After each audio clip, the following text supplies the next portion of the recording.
Hi there. In this Microsoft Office PowerPoint video, we're going to take a quick look at audio and video. So I'm going to go to the very beginning of my presentation, to the title slide, and I'm going to choose Insert, and I'm going to choose Media, and I'm going to choose Audio. And I've got a song that I'm going to quickly grab here. Now, as soon as we add audio to a presentation, we get a playback context-sensitive ribbon there. Now, generally, unless you're talking about a particular piece of audio in one slide, you'll want the audio to play across the entire slide.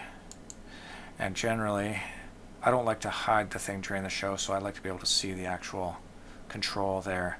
And if the presentation ends up being longer than the piece of audio, I usually like to start it again, so I always loop until stopped. So let's quickly take a look at what that looks like. Oh, also in-click sequence here. One issue with this is sometimes when you click to bring in additional items, the audio will stop. So let's just see what happens with in-click sequence. Otherwise, automatically it works, and then we remove the ability to turn it off with a click.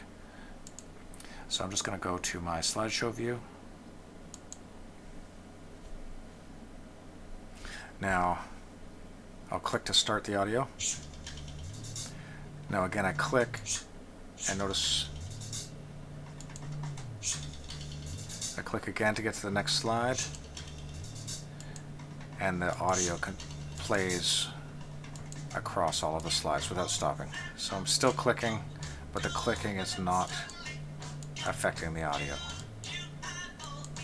I'm just going to hit escape, and I'll go back to the first slide, and I'll select that speaker there, and I'll choose playback. And this time I'm going to choose automatically, so I don't actually have to reach up and remember to turn the music on. And I'll take a look again. Starts automatically. When I click, move to my next slide, I click for each individual element, and the music continues to play.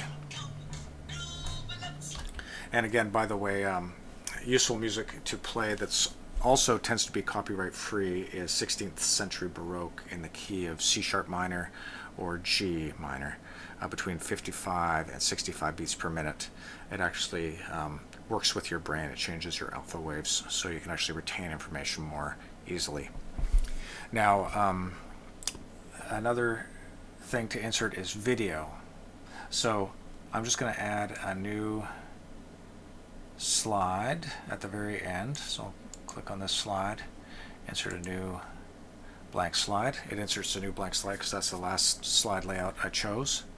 And then I'm going to choose Insert and Media and Video.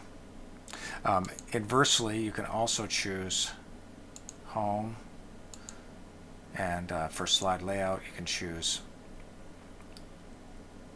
Title and Content, and then I'm just going to close my design ideas and then pick video from that content placeholder. The only benefit of that is that video will be animated along with all of the other objects in that placeholder throughout the presentation, but that's generally not something that's required for your video. Generally, it's more important to have a full screen to play your video on. So I generally go with a layout of blank, and then I insert Media, Video, and I'll choose Watch on my PC. So I actually have a video file that I'll embed into this presentation, and I've got a bunch of videos here. I'm going to use what's my favorite one? I think I like this one, and I'll insert. So if I take a look at the presentation, Notice it doesn't start automatically.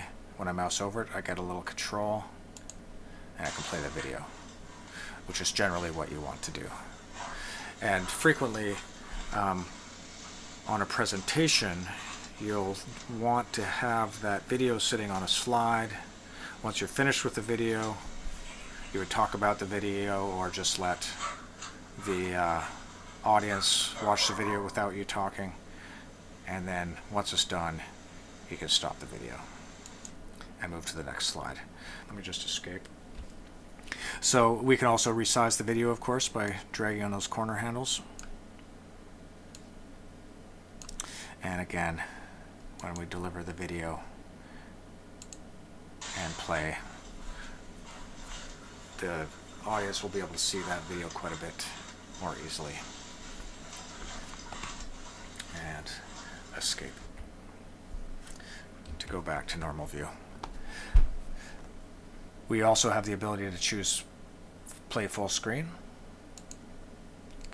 and that's generally the only option I'll use for my video. I never loop until stopped. Rewind, maybe if you want to play the video again, that's useful, but it's not something I ever do. In click sequence is usually the way I start my video as well. So I'll quickly show what happens when we choose play full screen. So when I click on that video, it fills the entire slide. So we don't have to resize it. And I'll hit escape. And escape one more time, leaves the presentation. So if the first escape was to leave full screen, the second escape was to leave the slideshow view. So that's adding audio. Again, frequently your audio will play across slides, and then video. Again, the only thing I generally check is the play full screen option. Thanks so much for watching.